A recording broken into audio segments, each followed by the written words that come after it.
Hi, Jeremy Cordo in the Court of Public Opinion. I'm just on air here to let you know that we'll be live streaming the Court of Public Opinion every Friday between 9 o'clock and 12 on jeremycordo.com. Please join us. We'd love to have you. Davo, Tom and Callum here for the podcast, which is some exclusive content we have for you before we get into what we did on the show today. So you will hear in the podcast today, I talk about a very magical experience I had on a sea lion cruise. Magical is one way to put it. Yeah, basically I had a Core-Gasm. A Core-Gasm? Is that what they call them? So I looked Tom dead in the eye when I said that Yeah, as well. I quickly looked away and closed my eyes. Yeah. I tried to pretend she wasn't tensing her abs while she was looking at me. She's trying to reach a Core-Gasm in the studio. So a Core-Gasm. Saw a vein pop in her forehead. Oh, stop. Yeah, you can get it out now that we're not on air. Go on. But yeah, basically it's this thing that happens to girls when they exercise usually, but I was on a boat and I was tensing my core because it was quite rough. Yeah. Rough enough to reach a peak of the trip. This is a common thing in women, is it? Yeah, apparently. When you do core exercises, you have a Core-Gasm. Yeah, so not all the time, obviously. I'd never experienced it before. And like I said, I reckon I'm unlucky enough that it will never happen again. I like how you're up with the lingo now as well. Like, are you on a Core-Gasm Reddit page? Are you going to Core-Gasm group on Tuesdays? Yeah, it's like Pilates but dirtier. I bloody thought I was an absolute creep of a thing. I had to make sure I was okay. Oh God, jeez. But anyway, I reckon I'd be an Olympian if I was a woman. Knowing my tendencies. Constantly doing the ab exercises. Yeah, I wouldn't be saying that on a recorded program here, Tom, because shocking. Anyway. We were doing this on air and I was obviously very nervous to do this on air because I thought, geez, it's an overshare. It might be a TMI. People might get put off their Fruit Loops in the morning. Oh, I doubt it. But thank you, Tom. Yeah. But I said I said to you boys before we went on air, I gave you a stern talking to, didn't I? You did. Because me and Tom were flooding. Excuse the pun. Puns about, the situation and little jokes here and there. To which the point, David, you said, hey, you're going to have to rein it in for this. And there are parameters for such a segment if it's on air. Yes, you said if we do go too gross with it, you're not going to be happy and you're really going to let us know about it all morning, possibly all week. Yeah. And then there was also the other hand. You've seen the look Callum just gave me. Well, I'm giving the look because she's tried to blackmail us, Tom. On the other hand, you said, you know what? No, I won't even just be upset. I will blackmail you. I will say something about the two of you on live radio, which is like just a complete lie. But what are you gonna do? This is like the perfect thing to say to a male because you can't defend it because then it looks like you're really it's groveling. True. Yeah, and then it looks true. But you don't want to be like, whatever, because then it also looks like it's true. Yeah, you're really confident with it. Yeah, I was going to say, I said to you, I'd go on air and tell everyone about the size of your appendages and wouldn't be very flattering about it. You said, I'm going to tell everyone you have tiny penises on live radio. It would really actually stunt us because, like you said, on air your instinct would to be like, no, we don't, and that you don't want to be too stressed out about it. It would really put a landslide. I looked at Callum. I saw sweat dripping down. He looked at me. He saw me shaking. We didn't know what to do, so let's just leave it. We thought we'd play it safe for once. I feel like depending on my mental health for the week, I probably would do it. Yeah, it could be a Friday and you're feeling a bit loose. Absolutely off you two for the week. You've come in after a big night and I thought, right, we're on here. The next morning you see me and Tom have put on our own private Instagrams some nude mirror selfies just to establish the fact. I am pretty surprised. We've been doing the show for almost 2 years now and you haven't actually seen our privates yet. Well, no, I haven't. We can change this so the blackmail can be true. No, that was. Do you remember that one? You're lucky you met me right after my big nude phase. Nah, Callum did show me a picture once. It was for like a medical reason, and there's yeah. there's specific verbal recordings to say that you consent to seeing the picture. I made sure, and it was a little rash kind of thing that I had to show. It was about a year ago. And shame for you bringing it back up now.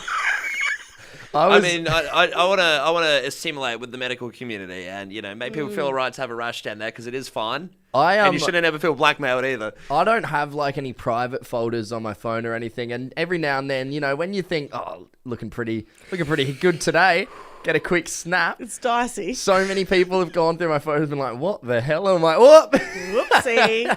Yeah, it's a dodgy territory that we're heading into there. But you wait till you hear this sea lion story. It's a cracker. It's coming up next. Let's get into the podcast. You're listening to Davo, Tom and Callum, the podcast. Jeez, I can't wait for this. I'm going to have to hold my tongue. Oh, you are. Now, this is very embarrassing, and I've given you both a very, very stern talking to off air as to what the parameters are with how cheeky you can get with this story. There's stern talking tos, and then there's just straight up blackmail. Well, and that offer is still on the table, boys. We'll see how the next 3 minutes go. Yes, we've been threatened if we say anything too much about this story. So if you hear me and Tom go a little bit silent in this one. Yeah. Friendships are on the line. Literally, this breakfast show is on the line. Now... It is very embarrassing, so brace yourself. But hey, I've put myself onto this position in life where I'm sharing these details with the Fresh fam. So I was in South Africa recently, and I was staying in Camps Bay by myself before meeting up with my family. And so I had free time and I could do whatever I wanted, which was amazing. Awesome. Yeah. And so one morning I woke... Anything. Just wait. And one morning I woke up and I decided, you know what, I'm going to go check out Seal Island. Now, it's this island just off the coast of Cape Town, and basically, hundreds of seals live there and just have the greatest time. And if there's one thing you need to know about me is I bloody love a sea lion. Yeah, great. You've been, since we've joined the show, and I believe even before that, you have been trying your hardest to get us an opportunity to swim with sea lions. Yeah, in Port Lincoln. And hey, Port Lincoln Tourism, if you're listening, send us over. Although they might not, actually after this story. They might not want you. They may not.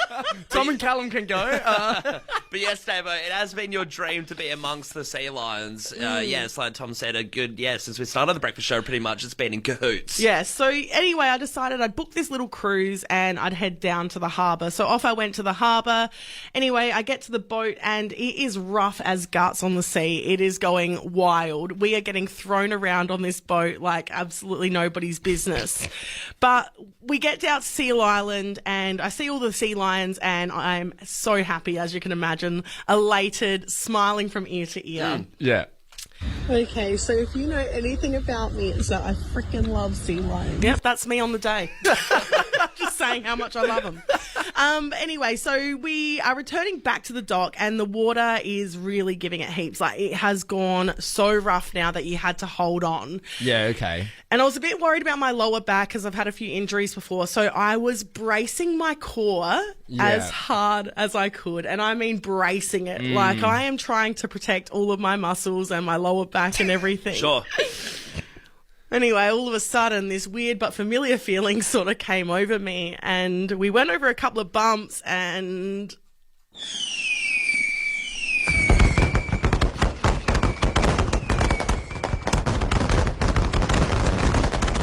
There was a sea lion music festival.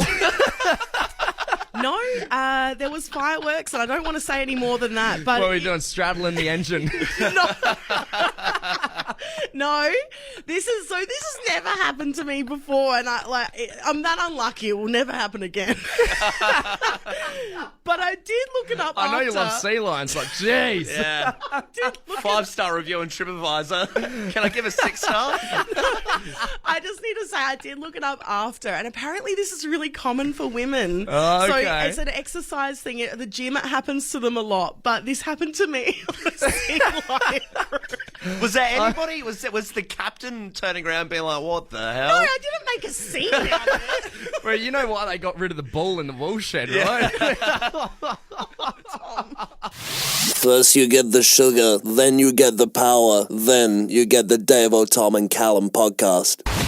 Guys, over the weekend, it was sort of the end of local footy around here in South Australia. The grand finals have all been played now. It's all done and over with, which means all the celebrations sort of happened over the weekend as well. It feels like a holiday kind of thing, like Halloween or something. Like everyone is just involved. You hear about it everywhere. You're seeing the videos come up. You're seeing the dress ups.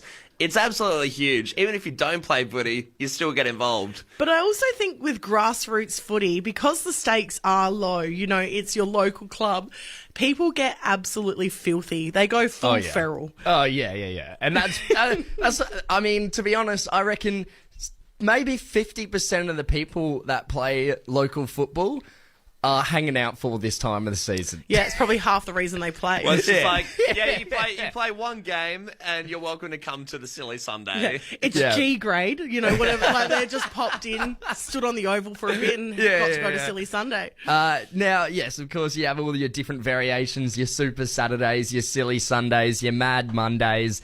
And, you know, to respect the rules of such celebrations, we're not going to be asking too much about it because we know a lot of the things that go on probably can't be shared on radio anyway. Yeah, I just wanted to say, when we had Mad Monday a little while ago for the soccer teams, I asked my friend Jimmy Mack, who's like the ultimate boys, lads, and he literally said, there's nothing I can tell you that you can say on air. Yeah. And I was like, great. Well, thanks for your help. I mean, there's nothing... if I were to divulge to you off air about a lot of the Silly Sundays I've been a part of, there's nothing I would really want to tell you, because you'd think less of me. Oh, interesting, right. And I know that's pretty hard because you already think they're minimal. No, Tom. I think she thinks less of you now that you've admitted that. She doesn't want to know what goes on. So what I do want to talk about, though, is the costumes. Now, you know, each club, they sort of do their own theme. Sometimes it's open theme, come as what you want. I mean, I've been to one where they were like dynamic duos. Me and my mate Will came as bananas in pajamas. We have a great picture of the both of us on motorcycles. We knew the owner. We knew the owner of the motorcycle. How does that make you feel that he went as a dynamic duo with someone else? Oh, destroyed. Why is there not room for a third banana? I know it's not in the banana law, but... You could have been a rat in the hat or whatever. But when we had... So we haven't officially had our Silly Sunday yet. We just sort of had celebrations after winning the flag. And we, on the Sunday... our club pub shut down for us, as well as the other footy club they sponsor, which is PAC Old Collegians. Oh, nice. So they had the upstairs, we had the downstairs. There wasn't much crossover, but there was a little bit. And, geez, I've got to give a shout-out to the PAC Old Col boys because some of their outfits were absolutely amazing. Yeah? I mean, one of the standouts for me was seeing Homer Simpson. Now, did they go the full face paint? That's the thing. The commitment to this Homer Simpson was pretty amazing. He's done the full body paint all across the entire body. He's got the big tummy going on. He's painted the beard around himself. It was cursed. It was something that I feel like there are probably videos of on the internet for certain people. Parallel universe. Yeah. I feel like those sort of costumes after a few drinks as well are particularly scary. Like imagine just being a bit loose and you turn around and that's behind you. Imagine being in a dark nightclub. Yeah. Seeing Homer Simpson, a realistic looking one. Paint's peeling off, looking a bit raggedy. You know, there was all the Top Gun guys, Goose and Maverick, who were all there. Great.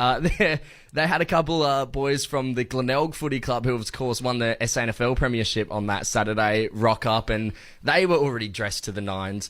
But what I want to do is open up the text line. And I want to know, in your opinion, if you were at a Silly Sunday or a Super Saturday or a Mad Monday this weekend, What was the best costume? Who was best dressed? Hey, even if you want a big note yourself, if you really think you had the best costume, show that through.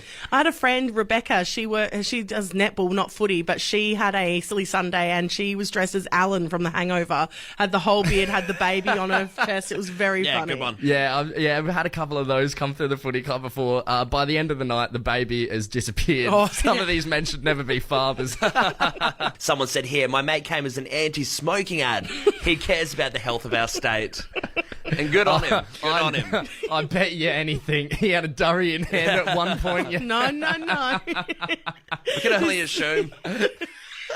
This one here, lots of Bailey Smiths going around. The wig store would have done well that weekend. Hey, if you have an iconic haircut, you know you're gonna have a few people dressing up as you.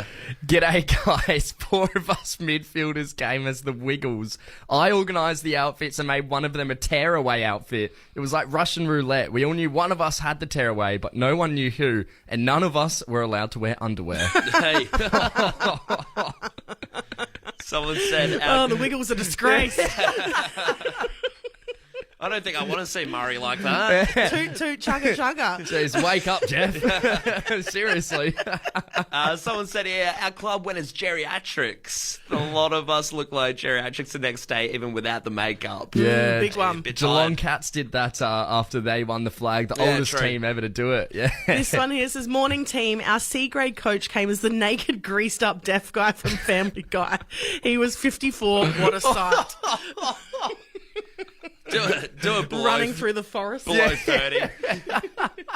I love this one here. The Lord of the Rings lads must have been on their trek to Mordor pub because Frodo, Sam were all there with hair glued to their feet as well. That is, I mean, you were saying before someone came as home as Simpson. Well, like, what about the effort to paint yourself yellow? I reckon that's a bit of effort to put fake hair on your feet and have Where'd they people get see the that. hair? Oh, who knows? Cat from the street. Now, look, I'm sorry, guys, but this one is my absolute favourite.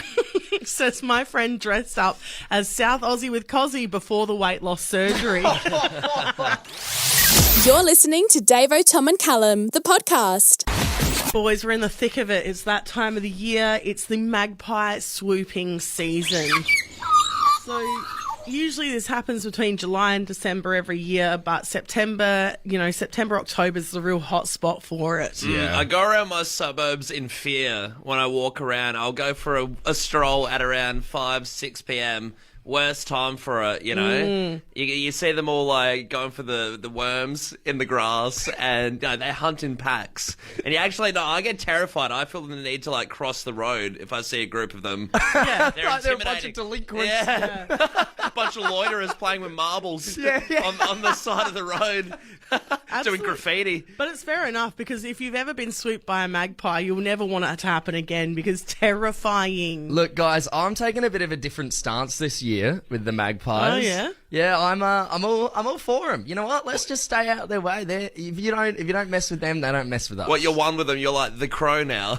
Yeah. I am You're gonna like the crow. Walk around with magpies on your shoulders, So, down your arms. I mean, magpies will only defend their territory within 50 metres of the nest. So if you know there's a nest, avoid your walking, like change your walking route if you can, because horrible, you don't want it to happen to you. But also, if you're on a bike, that's where you're going to be in trouble, because if there's anything fast moving, big and fast, they're going to get you.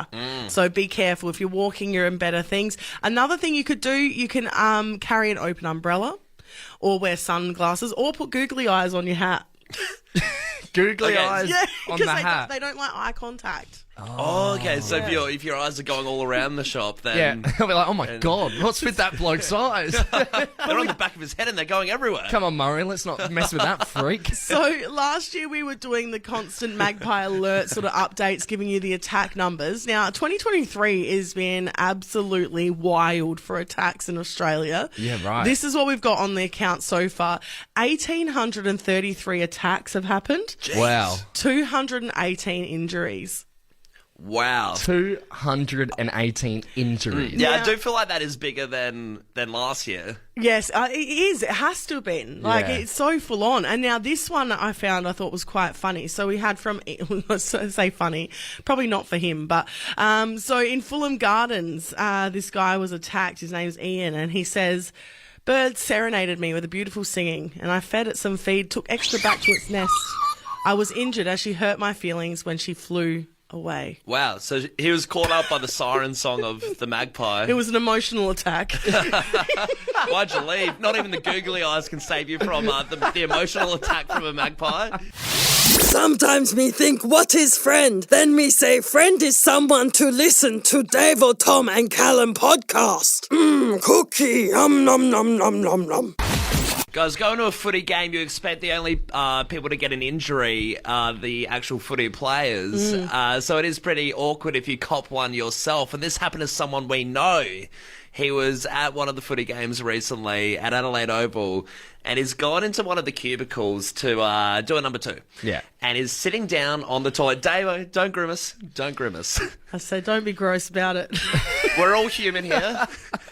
We're all mammals. There's a book about it. Everyone poops. We'll let you do that, and let's just leave it there. But he's sitting on the toilet, and I mean, can I add in as well? This guy, but like it's a crucial part to this story. He was busting, David. Like, this is important. This is important. This is do or die moment. Yeah, literally. So he's ran to the toilet. He's hopped down, and in such a rush, he hasn't even locked the door, Davo. Yeah. He's literally just sat down and thought, God, I just need to get rid of this. I'm in such a rush. And he's left wedged a tiny bit, a little slither open. He's still blocking it, but he's going to do his business. Surely you're trying to put your feet up on the door or something. No, not enough time. Not enough time. Well, instead of putting his feet up on the door, I believe he was in a bit of pain. He was sort of hunched over a little bit. This bloke's in a bad way. Yeah. He's not doing well, is he? So his head and body, torso, are protruding over his knees, if you can imagine that, because he's bent over. Yeah, he's folded over. Anyways, someone who's clearly been on the beers all day has gone into the bathroom and for whatever reason felt the need to karate kick the door. He karate kicks that door, slams into his face, breaks his nose as is on the toilet. Mid number 2. Yeah, and like out of all the cubicles, this guy could have picked to karate kick a door. Do you reckon the Karate Kid? Do you reckon he wanted to go in and use the toilet himself, or do you reckon he was just going around kicking every door one by one, asserting his dominance? I have no idea what was going through this bloke's mind. But also with the guy there, where do you go from there? Obviously, when you break your nose, a lot of the time it's bleeding. Yeah. It's just a mess, and he's sitting there. What happens? So he's sort of let out a bit of a groan, like a ugh. There's blood coming out of his nose after the doors smacked him right into it. He's copped a little bit of concussion, so he's a bit dazed now. That's terrible. And now these guys have opened up the door. They're like, oh crap, like sorry mate, like why wouldn't you lock the door? He can barely respond. Yeah, where do you reckon the karate bloke ran off to? Like he's like, God, I got to go back to the dojo, my safe spot. They won't find me here. Do you reckon karma might have played a role in this for this bloke, or what? Maybe, I don't know. But either way, he copped it pretty bad. Yeah. So next thing, people are helping out. Paramedics have arrived. It's gotten pretty bad to the point where he's sort of laying there on the bathroom floor. No one's helped, dress him back appropriately. Well, I guess because he didn't have any mates there. So the unfortunate thing is he had a lot of bystanders coming into the urinals and stuff to see what happened. And no one's willing to be the one to be like, I'll bring his pants up. So it is a very vulnerable spot to be in with a broken nose. He hated that footy game. I mean, yeah, that is a bad situation. Did his team lose as well? Can you imagine being wheeled out on the stretcher? You're listening to Davo, Tom and Callum, the podcast. Don't you feel special when you take your pet somewhere and they're allowed to come inside with you? Yeah, well, you got to bring your dog Bentley here to Fresh recently, and you felt like a king of the place. Look at my pug. Yeah. This is my pug. Absolutely did, and everyone loved him. It was his birthday on the weekend. Another shout out to Bentley, 5 years old. Big boy. He's a huge boy. 2 shout-outs. He's a huge boy. I hope we didn't get any other presents.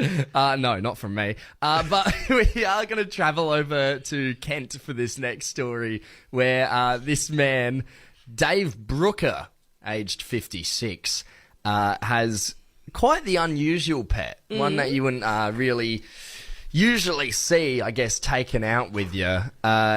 and it's a turkey. Yeah, okay. Now, it's not just any turkey. This man loves turkey eggs, right, over chicken eggs. So he's got turkeys instead of chickens. Okay, so the guy is super weird looking. He really looks like who you'd suspect to carry around a turkey. And, you know, these weird animals, you know, I guess, like... Can we expect turkey cafes now? How we have cat cafes? You know, is he going to start one of those franchises up? He definitely looks like a colourful character. You know, he looks like an eccentric bloke, and obviously, You know what? It looks a loving bit like turkey Ken eggs. Hinckley, to be honest. Okay, A little bit. a little bit of a swipe there, mate. Mr. Crows over there. But no, he lives over in Kent, and he had this turkey, and they called the first mother turkey Turkey Trouble. And when this next turkey came out, it sort of imprinted on Dave.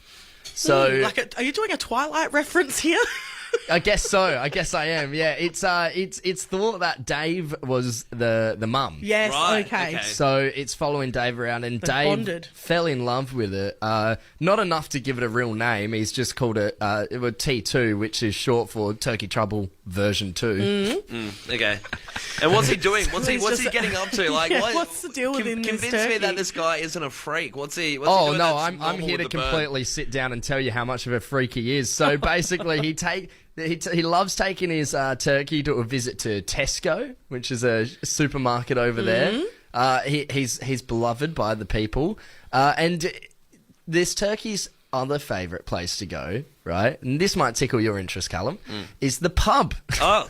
The White Horse pub in Maidstone, and he loves to sit there and munch on some cheese and onion crisps. I've always thought you were a bit of a turkey, Callum. This is a... There's a bit of a resemblance to the pub favourites. I'm just reading here. His favourite snack is cheese and onion crisps. Yeah. At the pub, they go there together. Dave will have a beer. The turkey might have a little sip of beer, you know. I can't believe give that. you- That would really piss me off if like someone brought a turkey to the pub. No, people love this turkey. I mean, some people think their bond is a little unorthodox and a little weird, but nonetheless, I mean, this turkey's a bit of a local celebrity over in the town of Kent, and they go on a lot of drives together. Sometimes when they're bored, they'll just hit the road together. Imagine and that. He'll honk the horn at people when they drive by, and they'll wave because they'll see T2, the turkey. Yeah, They're right. like, oh, it's T2. Them flying through in a convertible, like there's a Yeah. scarf around the turkey's head. Yeah, he's got the sunnies on. It's like a Christmas pageant every day for turkeys. You know, I love a colourful character chat. There's a guy in my neighbourhood that walks his cat on a leash. Oh, yeah. Yeah, I love that stuff. You There's know, just a- a guy doing his best, living Can't- his best life. Can't wait to see the cat at the pub. There's That's a the next guy step, right? in my neighbourhood that walks his goat around on a leash. I Amazing. live in Norwood. There's not much farmland around. Adelaide, what have you seen walked on a leash? 0428927927. What'd you see on a leash? But it gets even weirder with this turkey, right? They sleep in the same bed together. Oh, we left that pretty late. yeah. Hang on. I All would this have led with normal, that. all this normalish stuff. I wouldn't about call the any pub. of this normal. He goes to the pub, he drinks Dave's beer, he It's- eats Dave's cheese and onion crisps. But they're They go to sharing a Tesco bed. together. It's a hell of a lot more They- normal than them shacking up They together. go on long drives together when they're bored, and well, it just says they sleep in the same room together, but we all know what that means. I mean, I'm looking at the Yuck. now I'm looking at the photo of him with the turkey on the front page, and he's tickling its chin. It's now made me feel sick. Yeah, gobble gobble. Put down the mic. What's in the podcast? What's in the podcast? Davo, Tom and Callum, the podcast. And we are about to chat about the Brownlow, which of course happened last night, always on the Monday night before the AFL Grand Final. And geez, it was one of the better Brownlow votes that we've seen in the last few years. It wasn't one standout winner. It went all the way to the last round in round 24. Incredible. And I mean, I was very excited because I love the red carpet, you see. Yeah, The dresses, the frocks, the ladies looking amazing. I love it. That's the best thing about the Brownlow night is it's got something for everyone. If you don't really care about the footy or the medal count that much, You've got the red carpet to look forward to, and that's always a bit of fun. They always get some young Oz kicker kid to do a couple interviews with the big stars. That's always a good time. It's a laugh. Heaps of fun. But obviously, like you said, Tom, the count was pretty ruthless, and it was jumping between a lot of people. And, there's so many points someone would be in the top 3, then they would go off the list, then they'd be back in the top 5, and it just shot around so much. So, a bit of an intense watch. Yeah, before we get too far into the votes, I want to talk about the Mark of the Year, which went to Harry Himmelberg at GWS Giants.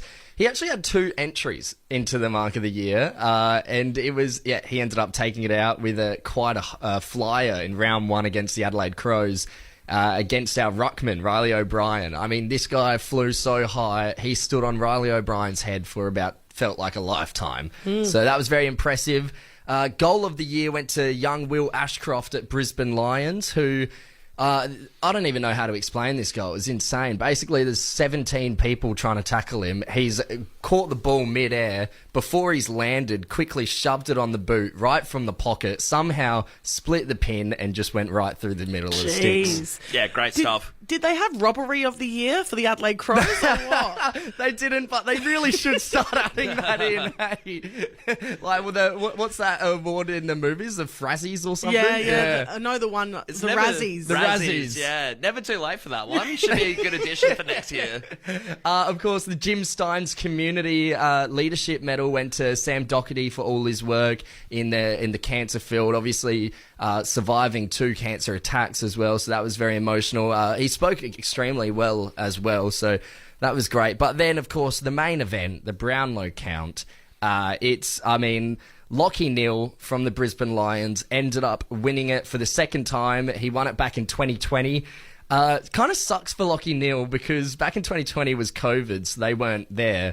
This year they're in the grand final, so he wasn't there. He's never been at the Brownlow medal count while he's won it. How weird was that? Because he was at the Gabba. They had, their little setup there where, I guess he's corresponded through the TV.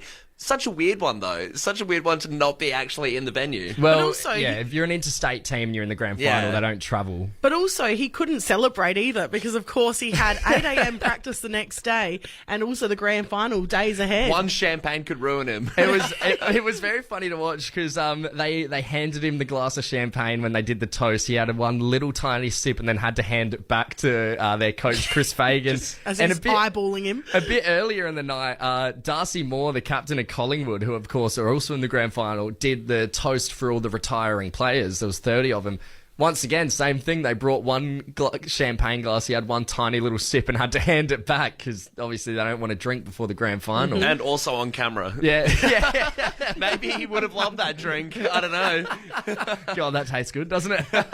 But Lockie Neal ended up stealing away 2 votes from Marcus Bontempelli, who in the last round took the lead from Nick Dacos on 28, who was leading it basically all night. I mean, he was going back and forth, but he was the red-hot favourite going into the night and didn't play the last 3 games of the home and away season due to a knee injury and still ended up finishing 3rd. I mean, as a 20-year-old kid, that's an amazing effort. It's nuts. Yeah, absolutely. The Bont had, got possibly robbed there a few rounds. Another player that got robbed in the last 4 rounds who had some great games, Christian Petrarca, who was right up there. Plays for Melbourne, didn't cop a single vote in the last 4 games, although arguably won them a few of those games. Wow. Yeah, and for all the Port lovers there, Zach Butters did an awesome job as well. I mean, he was rising the ranks for quite a bit of that. He was a bit of a blowout all throughout the night up until the very end, and then he ended up... 5th place. Well, 4th, actually. Yeah, tied 4th place. Yeah, 4th, 5th, yeah. No, on my 4th, 5th, same thing. I've got a leaderboard here, and he's got 5th here, so... Yeah, he's tied with Errol Goulden, who is also another young bloke from Sydney Swans, who in the last... in 10 games, out of 6 of those 10 games, he polled max amount of votes with best on efforts. And he's only like 19, 20 years old as well. Yeah, huge effort. So cannot wait to see some of the amazing talent rising through the ranks of their AFL coming in the future years. Hey, of course, we've got the grand final this weekend, though. Who are you tipping, Tom?